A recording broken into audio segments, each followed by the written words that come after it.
د احساس ادبي خپرونې درنو لیدونکو کتونکو ټول ته سلسله چې ټول روغ او د صحت په جامونه اغوستي د تېر پسې نن بیا مېلمه را سره خوږژبی شاعر دی زاهد الله زاهد د دې نه به شاید موږ منتیا وکړئ په خپرونه کې زاهد الله زاهد ته ښه راغلاست او هرکلی کوم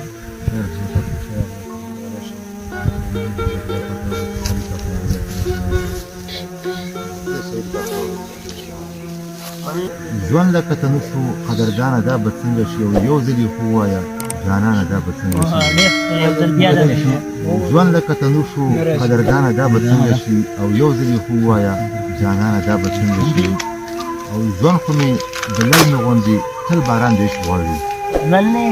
ژوند خو مې د للمې غوندې تل باران د عشق غواړي او تا کې ورېځې ورکې شوې اسمانه دا به څنګه شي او اوښ خو مې سترګو کې جارګی ځان ته جوړ کړی دی اوښ خو مې سترګو کې جارګی ځان ته جوړ کړی دی او ته ملامته کړې روانه دا به څنګه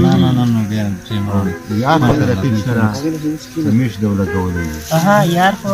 یار خو د رقیب سره همیش دو لګولی وي او نه شم وتی د دې تاوانه دا به څنګه شي اوس خو د ټپه د مینې راغله اوس خو د زاهد په خوله ټپه د مینې راغله او ته که ورته ووایي قربانه دا به څنګه شي اوس خو د زاهد په خوله ټپه د مینې راغله ته که ورته ووایي قربانه دا به څنګه شي